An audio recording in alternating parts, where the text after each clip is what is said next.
The world is standing in a very different time. It seems to be getting darker and darker all the time. And if there's one thing that the church needs to do, is that the church needs to shine brighter and brighter to combat the darkness. And one of the ways that the church can do this, has been doing this for a while, is training up godly men. Training up godly men to take the mantle and to keep pressing forward, keep proclaiming the truth, keep standing for righteousness in a sin-drenched world. And so today, I'm very, very happy and honored to be letting another young man, a little bit younger than me, I'm still young, I'm not past 30, but I'm happy to see another young man step up behind this pulpit and proclaim God's truth. Jason Hook.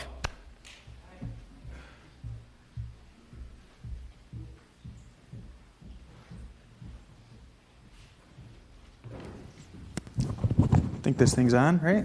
All right. Morning, guys. Weird being up here for a change. Yeah.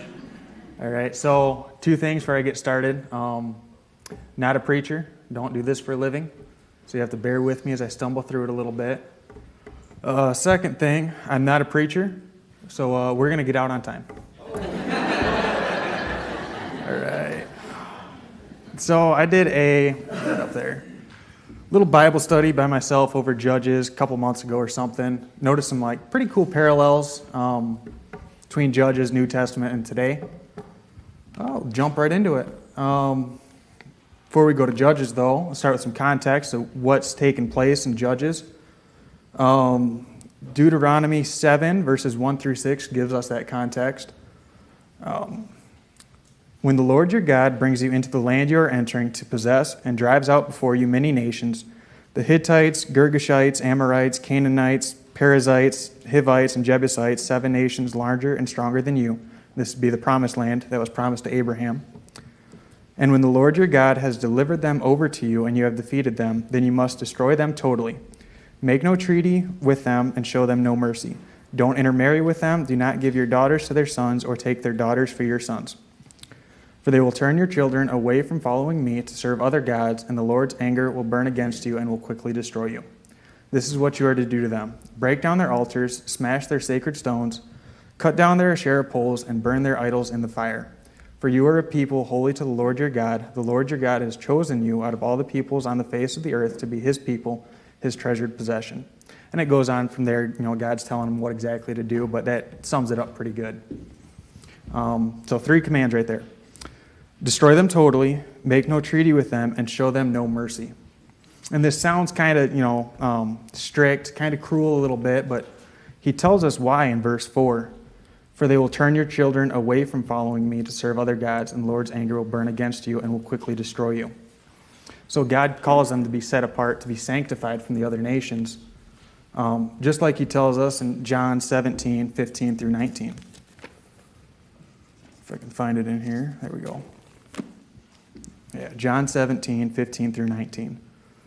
My prayer is not that you take them out of the world, but that you protect them from the evil one. They are not of the world, even as I am not of it. Sanctify them by the truth. Your word is truth. 15 through 19, sorry. As you sent me into the world, I have sent them into the world. For them I sanctify myself, that they too may be truly sanctified. God called them, God calls us to be set apart from the people of this world. Because the people of this world's going to turn us away from them. Paul says in 1 Corinthians 15:33, do not be misled. Bad company corrupts good character. Who we're around daily in our lives, those people influence us. They'll turn us one way or the other.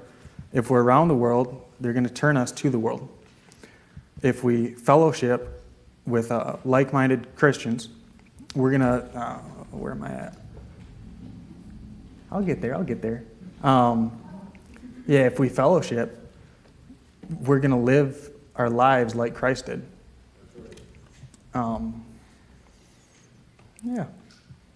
Then moving on more into that, back to Deuteronomy. makes it a point for they will turn your children away from following me. Who are our children being around most of the time? School, 8 hours a day, 180 days a year? School's not exactly a Christian place anymore. I just graduated 4 years ago. Something like that, 4 years, yeah. Not a lot of God in public schools right now. Where are you sending your kids? Are you raising them up in the way they should go? So, Israelites had their commands. No treaty, don't intermarry, destroy them totally. Judges 1:28 tells us what they did. When Israel became strong, they pressed the Canaanites into forced labor, but never drove them out completely. So they broke two of the commands right there, right off the bat. 1 Corinthians 10:13, Paul says, sorry, there's a lot of jumping around there. Where are we at? No temptation has overtaken you except what is common to mankind, and God is faithful. He will not let you be tempted beyond what you can bear. But when you are tempted, he will also provide a way out so that you can endure it. God provided them a way out from that temptation. Drive the nations out, you'll be my people.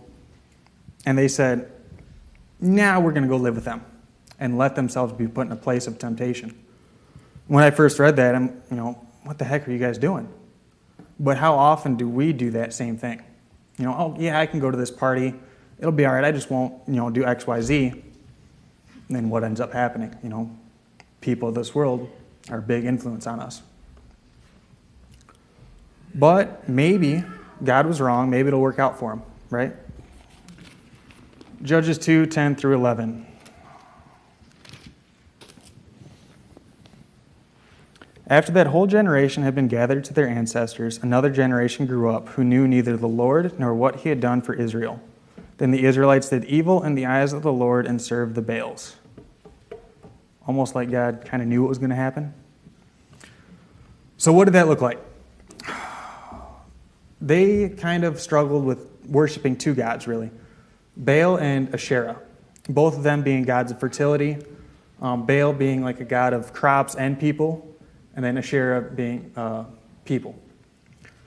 So the worship of Asherah was a form of temple prostitution. Not great stuff taking place there. Baal was animal sacrifice, and a step further than that, sacrificing babies. Nathan talked about it before. You got the statue with the bull, baby burning alive. Not great stuff. Pretty terrible stuff. But what's going on today? You've got the pride movement going on right now. Same exact thing as the temple prostitution. Sexual immorality is running rampant today. How many babies have been killed with abortion? I've seen numbers 40, 50, 60 million. Let's dig into that a little bit. Why does that take place? For financial, personal, convenient reasons. Isn't that just worshiping yourself when that happens? I don't say all this to get political, but it's all too easy for us to get wrapped up into that if we're not being on guard. Prop 3 just passed. 56% of Michigan voted yes on that. 70% of Michigan say they're Christians. That means at least some of us voted for abortion, voted for killing babies. And we'll have to answer for that, God put us in a weird place in history. We elect our representatives. We have to answer for who our representatives are. We don't have a king serving over us. We put them in power.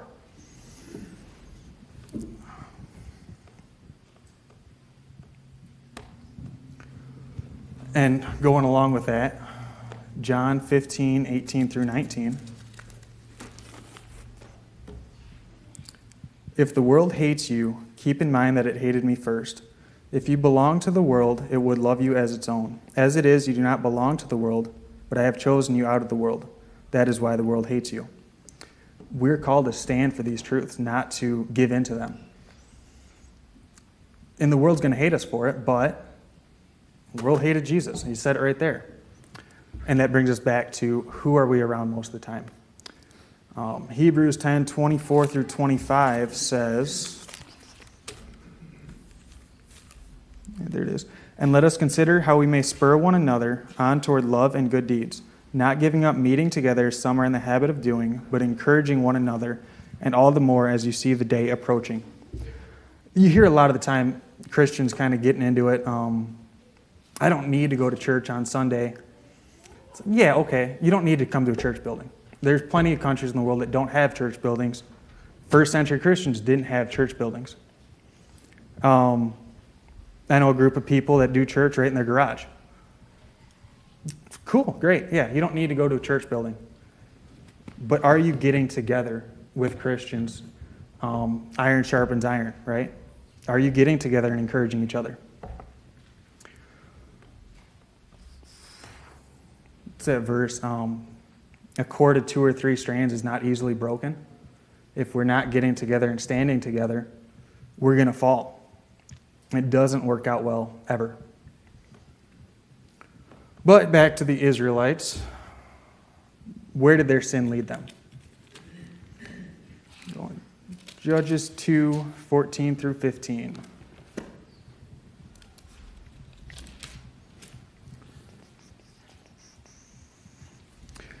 In his anger against Israel, the Lord gave them into the hands of raiders who plundered them. He sold them into the hands of their enemies all around, whom they were no longer able to resist. Whenever Israel went out to fight, the hand of the Lord was against them to defeat them, just as he had sworn to them. They were in great distress. God didn't just say, okay, you guys can go do your own thing, it's fine, whatever.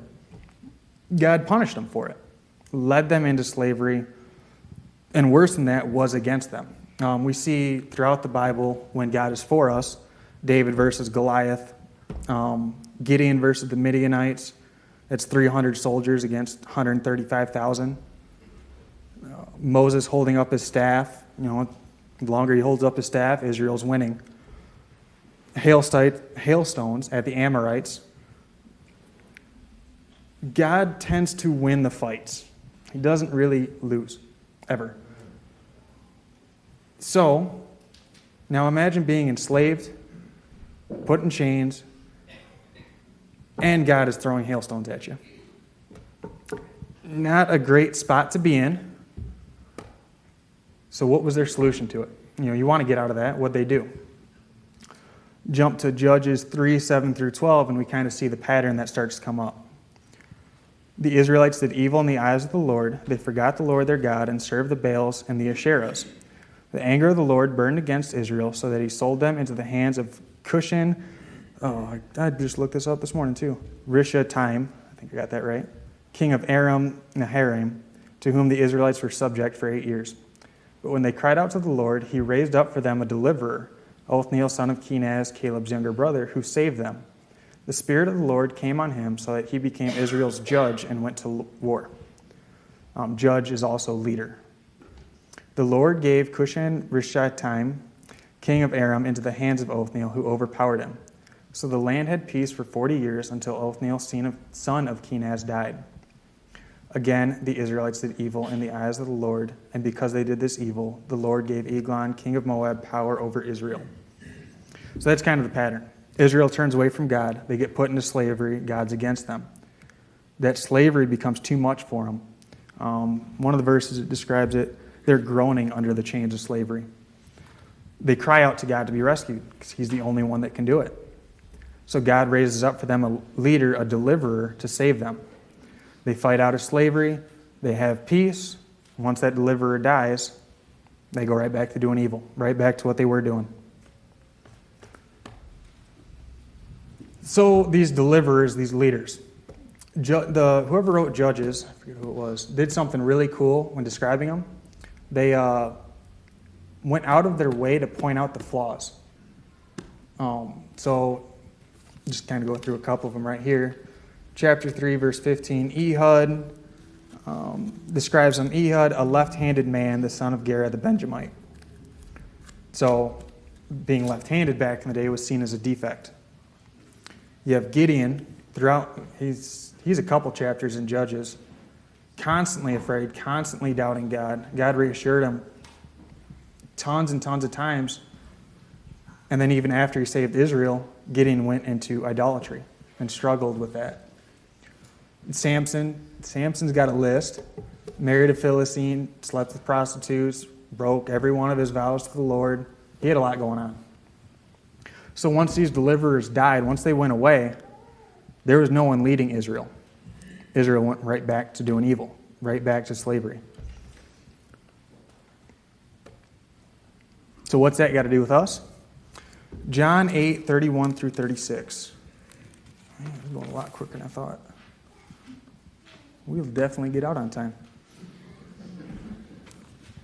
Let's see, 8:31 through 36.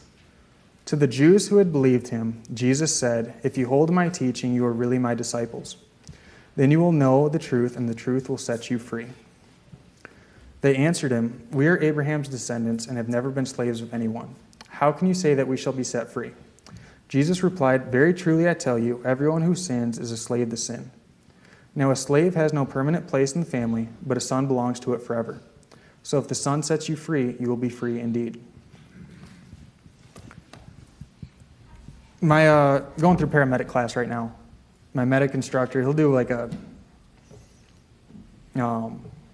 speech at the end of it, just kind of raise our hopes up or whatever. And he said something a couple of weeks ago that I had to stop myself from raising my hand and yelling. He said, "I know why you're all here. We're looking for something that'll fill that hole in your heart." And I'm holding my hand down. But that's what we're doing. If we're not in Christ, we're looking for something to fill that hole. We look to the pleasures of this world, worldly arguments, whatever, and it doesn't do anything but fill that hole with guilt and shame. It doesn't do anything. Ecclesiastes describes life great as a life without God, Meaningless, everything's meaningless. You toil all day and for nothing. It's all just going to go away. It doesn't matter unless there's something bigger than us. Thankfully, when that burden becomes too much for us, when all that guilt and shame piles up and we are groaning under those chains, God raised up for us a perfect deliverer 2,000 years ago. He lived with sinners, and I can't imagine that contrast, and influenced them rather than being influenced. He was put in a place of temptation and didn't remove himself. He was tempted by the devil himself and stood for the truth. Didn't fold once. So much so that he died the worst death imaginable and didn't turn his back from God. Then he went a step further than these deliverers in Israel. He didn't just leave us with nothing, just going back to that evil. He came back from the dead so that he can continue his saving work. So when that guilt and shame becomes too much for us, we can cry out to God, be saved, have that peace in our hearts that's promised to us, and have peace. That's it. Without that, it's meaningless. Well, I apologize for letting you guys out early. I really thought this would take longer. So, I guess I'll wrap it up with this. If anyone here's got that guilt and shame in their heart, there's a perfect deliverer that'll take that away from you. If you guys need anything, need to call on that deliverer, come on up and ask.